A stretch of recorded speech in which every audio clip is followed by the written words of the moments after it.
नमस्कार मित्रों, एक बार फिर से परोपकारी हितम क्लासेस की निःशुल्क क्लास में आप सबका स्वागत एवं अभिनंदन। कल की क्लास में अपन ने चर्चा की थी राजस्थान के प्राचीन इतिहास का सामान्य परिचय के बारे में।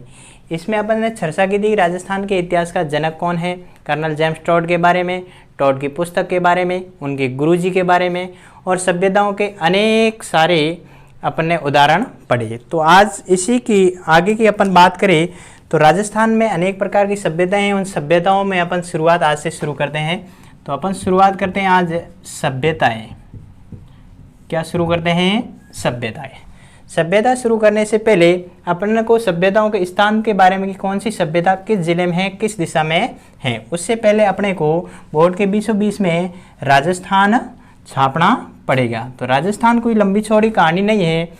राजस्थान की अगर भौगोलिक दृष्टि से आकृति की बात करें तो राजस्थान की भौगोलिक आकृति है विषम कोणीय चतुर्भुज, लेकिन इतिहास कहता है कि राजस्थान की आकृति है पतंगाकार। कौन सा आकार? पतंगाकार। तो बोर्ड के बीचों बीच अपन छापेंगे एक बड़ी सी पतंग और बन गया कौन सा? राजस्थान। इस राजस्थान के बाद उत्तर पश्चिम की ओर एक नदी बहती है। उत्तर पश्चिम की ओर नदी बहती है और इस नदी का नाम है सरस्वती नदी। कौन सी नदी? सरस्वती नदी। इस सरस्वती नदी की बात करें तो इस सरस्वती नदी का अपन को प्रमाण मिलता है, लिखित प्रमाण मिलता है ऋग्वेद से। कहाँ से मिलता है? ऋग्वेद से। और ऋग्वेद आ गया तो ऋग्वेद की बात की चर्चा करें तो ऋग्वेद में कुल मंडल की बात करें तो कुल 10 मंडल हैं और सूक्त की बात करें तो टोटल सूक्त होते हैं 1028 सूक्त। यही सरस्वती नदी ऋग्वेद की सबसे प्राचीन नदी है। तो लिख देते हैं अपन कि ऋग्वेद की सबसे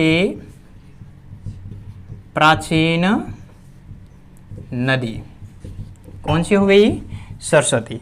इस ऋग्वेद की प्राचीन नदी सरस्वती हुई और इस सरस्वती नदी का जो वैज्ञानिक प्रमाण दिया था वो जोधपुर की एक संस्थान है जिसका नाम है काजरी।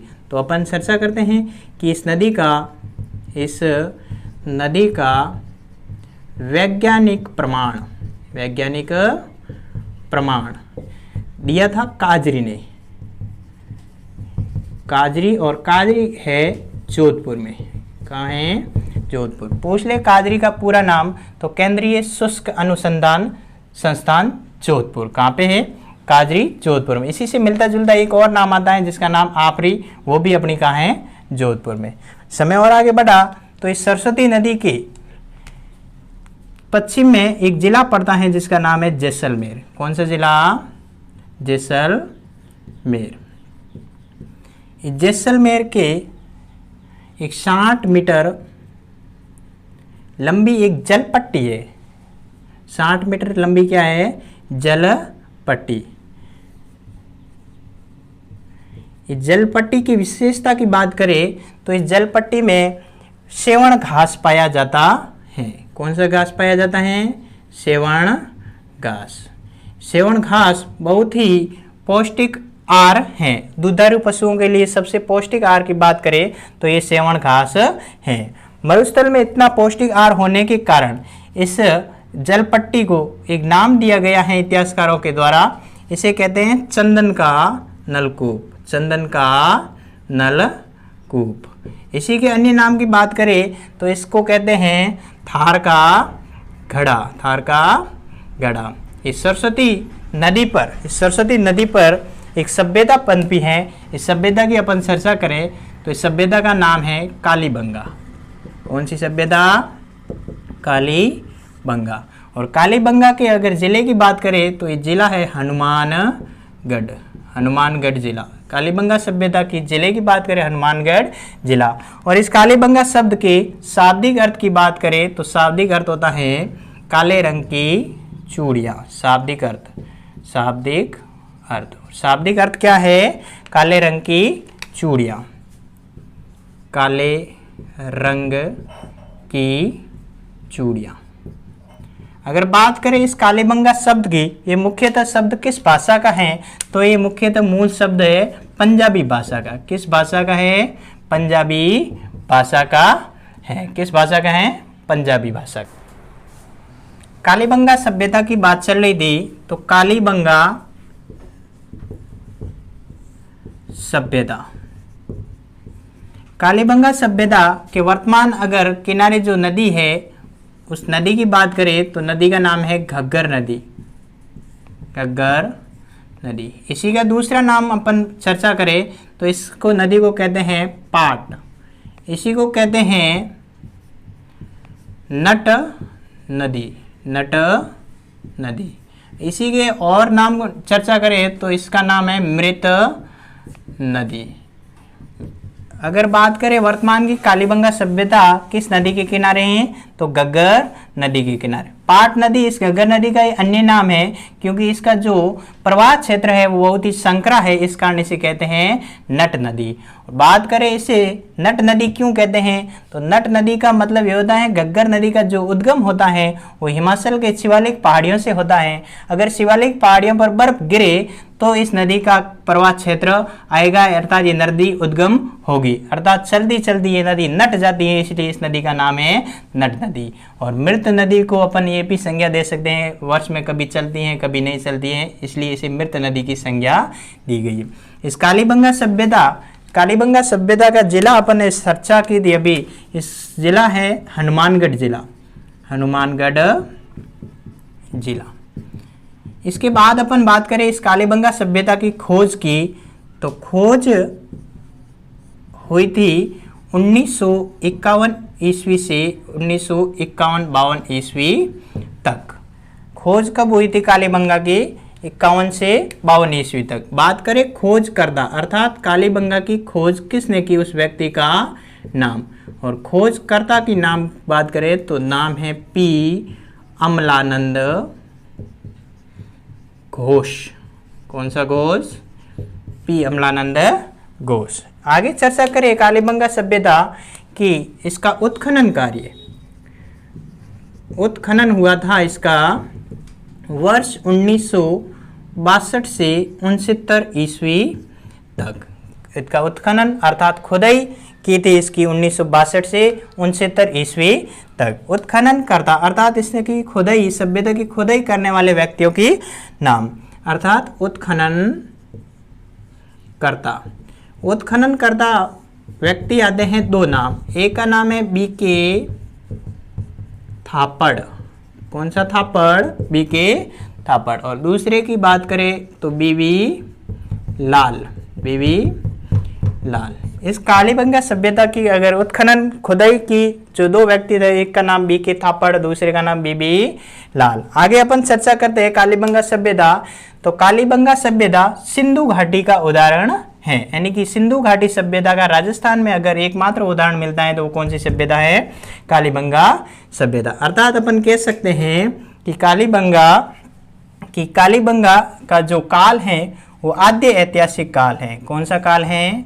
आद्य ऐतिहासिक काल। आद्य ऐतिहासिक कालीन जो सभ्यता है राजस्थान में वो कालीबंगा सभ्यता है, जो सिंधु घाटी सभ्यता का एक उदाहरण राजस्थान में देखने को मिलता है।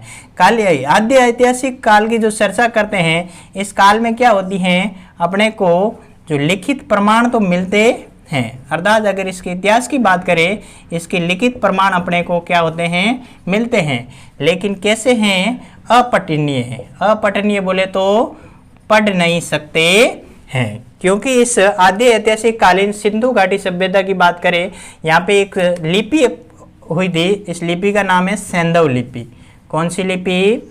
सैंधव लिपि। इस लिपि को आज तक पढ़ा नहीं गया। इसी के लिपि की सिंधुकालीन जो लिपि थी सैंधव लिपि, इसी के अन्य अपर लिपि की बात करें तो इस लिपि का नाम है सर्पाकार लिपि।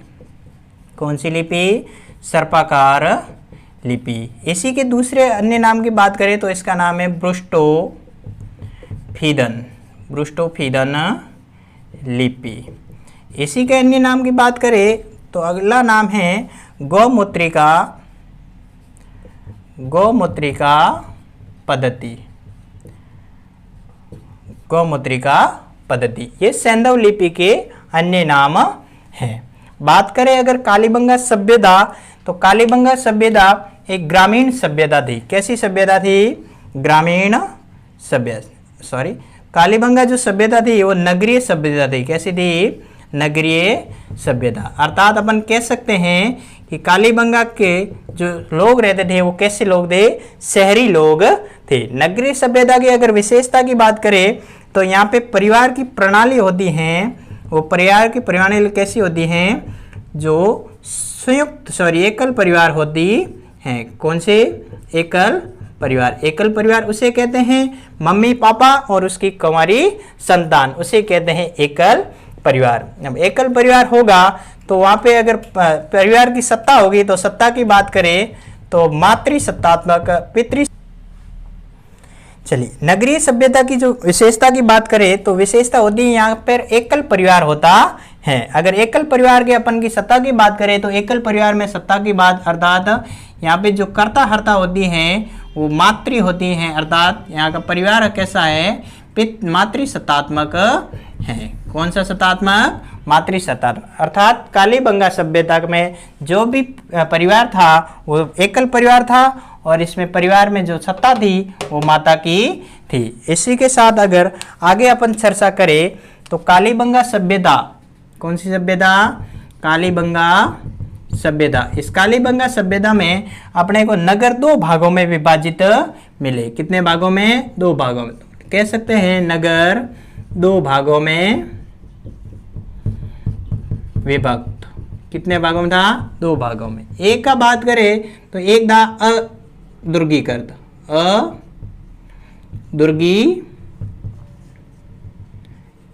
और दूसरा था दुर्गीकृत, दुर्गीकृत।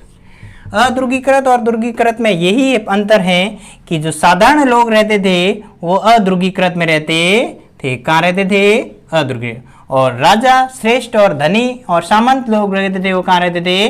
दुर्गीकृत में, जो एक ऊंचे चबूतरे या टीले पर बना हुआ था। अर्थात कालीबंगा के नगर दो भागों में थे, एक दुर्गीकृत दूसरा अदुर्गीकृत। दोनों की मतलब सुरक्षा की दृष्टि से दोनों के अलग अलग क्या बनी हुई थी? दीवारें बनी हुई थी, प्राचीरें बनी हुई थी। और इसकी विशेषता की बात करें नगर तो इन्हीं नगर यानी कि एक और जो पूरे दोनों ही दुर्गों के बीच में क्या बनी हुई थी? एक और प्राचीर बनी हुई थी। प्राचीर अर्थात दीवार। तो अपन कह सकते हैं दोहरी प्राचीर। इसी प्राचीर को अपन कहते हैं दीवार। और अपन ये भी कह सकते हैं कि तत्कालीन समय में राजस्थान का सबसे जो सुरक्षित नगर था वो कौन सा था? कालीबंगा था।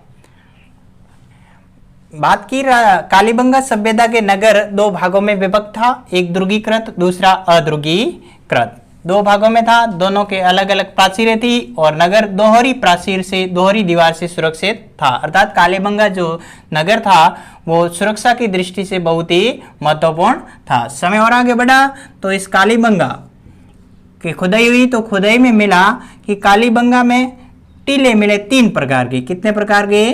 तीन प्रकार के। कालीबंगा में तीन प्रकार के टीले मिले। चर्चा करते हैं इन तीनों की चर्चा करते हैं। तो एक था, दूसरा और तीसरा।